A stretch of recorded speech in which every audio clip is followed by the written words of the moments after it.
En este momento, su mayor problema es el pecado. Así que la pregunta es, ¿qué pueden hacer para pagar el precio por ese pecado? ¿Cómo pueden pagar el precio por su pecado? Si no encuentran salvación, la manera para pagar el precio por sus pecados es yendo al infierno. Las personas que no son salvas van al infierno y pagan el precio de sus pecados allí, pero nunca terminarán de pagar el precio. Pero sí hay una forma de pagar el precio por sus pecados. Hebreos capítulo 9, versículo 22. De hecho, la ley exige que casi todo sea purificado con sangre, pues sin derramamiento de sangre no hay perdón. Por favor, repitan después de mí, sin derramamiento de sangre no hay perdón. La manera de pagar el precio por el pecado es mediante el derramamiento de sangre. Sin derramamiento de sangre no hay perdón. Significa que no hay absolución. Pero está diciendo que debe haber derramamiento de sangre para que el precio del pecado sea pagado. Y así pueden ser salvos. En los tiempos del Antiguo Testamento, Dios dio a los israelitas mandamientos a seguir con respecto al perdón de sus pecados. Este es un plano del interior del tabernáculo. Este es el muro del tabernáculo, y justo frente a la entrada principal estaba el altar. Y aquí es donde los sacerdotes se lavaban las manos y los pies. Esta parte es llamada el lugar santo. Aquí es donde se colocaba el pan de la presencia. Este es el candelabro, y este es el altar del incienso. Aquí está el lugar santísimo. Y ahí se encontraba el arca del pacto, y ahí estaban los querubines. Este lugar simboliza el lugar donde Dios está. Entonces, si uno de los israelitas cometía un pecado, ofrecía un sacrificio, daba al sacerdote un cordero o un becerro para que lo sacrificara en el altar. Luego, tomaba la sangre del animal e iba al lugar santísimo, donde rociaba la sangre. Los bordes de las vestiduras del sacerdote tenían campanillas de oro, esperaban en completo silencio, y cuando escuchaban el sonido de las campanillas, sabían que el problema de su pecado estaba resuelto.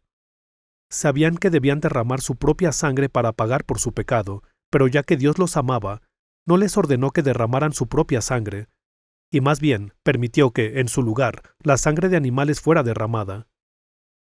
Sabían que, si ofrecían la sangre de estos animales ante Dios como precio por sus pecados serían perdonados. Por esto, Dios ordenó que ofrecieran estos sacrificios. Tales eran las leyes de sacrificio. Esta era la parte de la ley que regía los sacrificios. En lugar de que cada individuo tuviera que derramar su propia sangre, Dios permitió que un animal fuera sacrificado y que la sangre de ese animal fuera usada para pagar el precio por los pecados de la persona. Pero esto era una metáfora. Vayamos a Hebreos capítulo 10. Versículo 1. Es el capítulo siguiente. La ley es solo una sombra de los bienes venideros, no la presencia misma de estas realidades. Por eso nunca puede perfeccionar a los que se acercan para adorar mediante los mismos sacrificios que se ofrecen sin cesar año tras año. Esto es una sombra. Esto no es lo real. Es un presagio, una metáfora, una sombra de la obra de deshacerse del pecado. Veamos el versículo 4. Por favor, repitan después de mí, ya que es imposible que la sangre de los toros y de los machos cabríos quite los pecados. Aquí dice que la sangre de los animales no puede quitar los pecados del hombre. ¿Cómo puede la sangre derramada por animales resolver el problema de los pecados que comete el hombre? Pero luego, vean el versículo 5. Por eso, al entrar en el mundo, se refiere a cuando Jesús vino al mundo. Cristo dijo, «A ti no te complacen sacrificios ni ofrendas, en su lugar me preparaste un cuerpo». Un cuerpo que no es el de un animal ha sido preparado. Y la sangre de ese cuerpo puede ser derramada en mi lugar. Esta sangre puede ser derramada en lugar de mi propia sangre, y este cuerpo es el cuerpo de Jesús. Necesita derramarse sangre para el perdón de los pecados. Los israelitas sacrificaban un animal y ofrecían su sangre ante Dios. Pero este solo era un tipo de presagio, era una metáfora, no lo real. Y entonces, para que el precio de mis pecados pudiera ser pagado, Dios preparó un cuerpo del cual debía derramarse la sangre. Y ese cuerpo es Jesús. Ahora vayamos a Juan capítulo 1, versículo 29. Mientras leen estos versículos de la Biblia, quizá resuelvan el problema en su corazón con uno solo de estos versículos. Lo único que necesitan es creer en un versículo. Aquellos que reciben la palabra de Dios se convierten en dioses. Estas palabras de la Biblia resuelven o no el problema de su pecado. Esta es la pregunta, versículo 29. Juan capítulo 1, versículo 29. Al día siguiente, Juan vio a Jesús que se acercaba a él y dijo, por favor repitan después de mí, aquí tienen al Cordero de Dios que quita el pecado del mundo. Vean lo que dice aquí. ¿Por qué se refiere a Jesús como el Cordero de Dios? Los sacrificios que ofrecían los sacerdotes cuando sacrificaban un animal en el altar y ofrecían su sangre ante Dios, presagiaban a Jesús, quien vino como el Cordero de Dios, para tomar sobre sí el pecado del mundo y pagar el precio por esos pecados al derramar su sangre. Aquí tienen al Cordero de Dios que quita el pecado del mundo. Este altar representa la cruz. Esta es la cruz. ¿Por qué derramó Jesús su sangre en la cruz? Aquí tienen al Cordero de Dios que quita el pecado del mundo. Jesús tomó sobre sí todos los pecados de las personas en este mundo. En la cruz, Jesús tomó sobre sí los pecados de todas las personas, desde los pecados de Adán hasta los pecados que la última persona cometa el último día de este mundo. Por esta razón derramó su sangre en la cruz. ¿Qué significa esto? De esta manera, pagó el precio por los pecados de ustedes y por los míos. Pagó el precio del pecado en nuestro lugar. Vayamos a 2 de Corintios capítulo 5. Primero leeré el versículo 19. Esto es, que en Cristo, Dios estaba reconciliando al mundo consigo mismo. Por favor repitan después de mí. No tomándole en cuenta sus pecados. Vean lo que dice aquí. Los pecados de ustedes también están incluidos cuando dice sus pecados. Dios no les toma en cuenta sus pecados. Le atribuyó esos pecados a Jesús. Ahora veamos el versículo 21. Por favor repitan después de mí.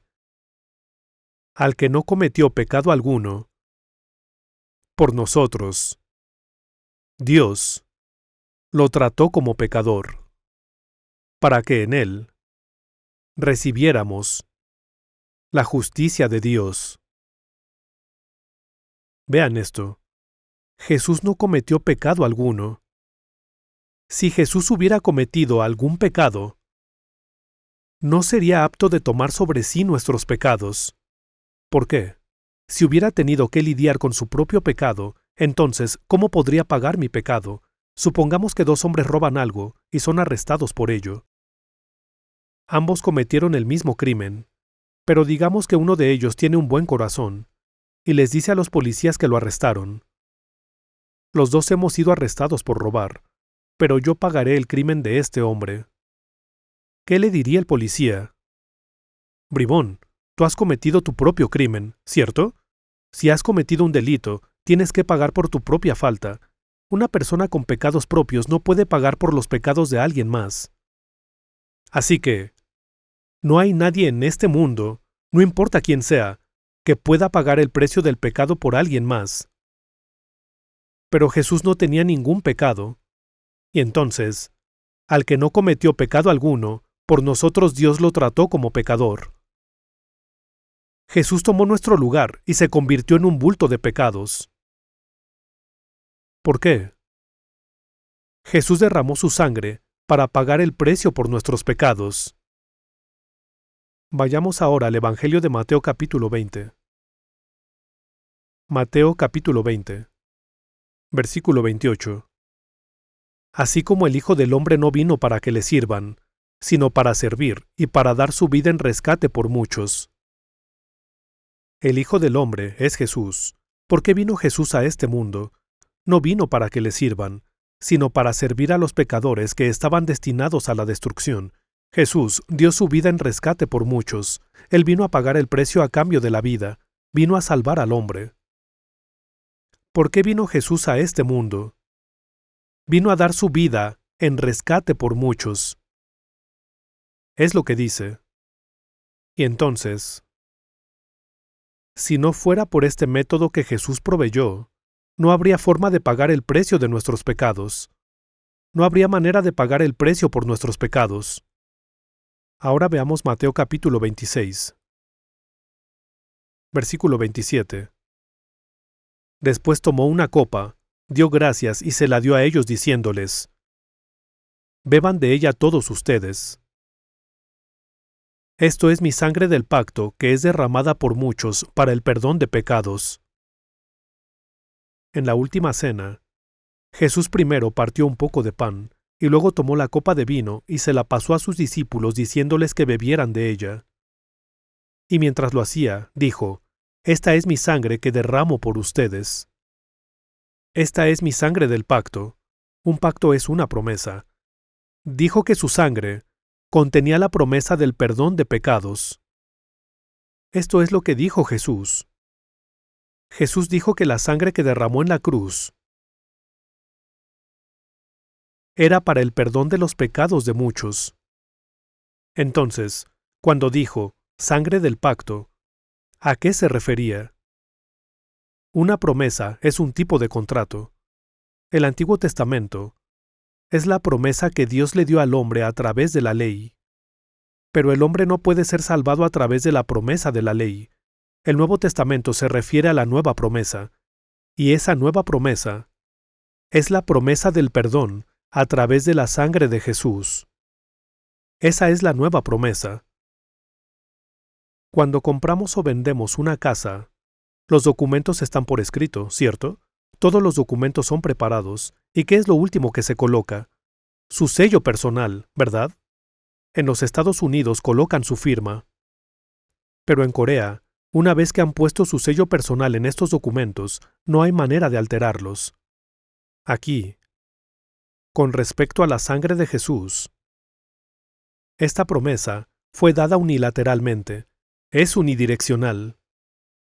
Cuando Jesús derramó su sangre, fue la prueba de que había perdonado nuestros pecados, incondicionalmente. Su sangre fue el sello de la promesa. Hace 2000 años. Hace 2000 años. Cuando Jesús derramó su sangre en la cruz, su sangre fue derramada por los pecados de ustedes y por los míos. La sangre de Jesús no tenía pecado.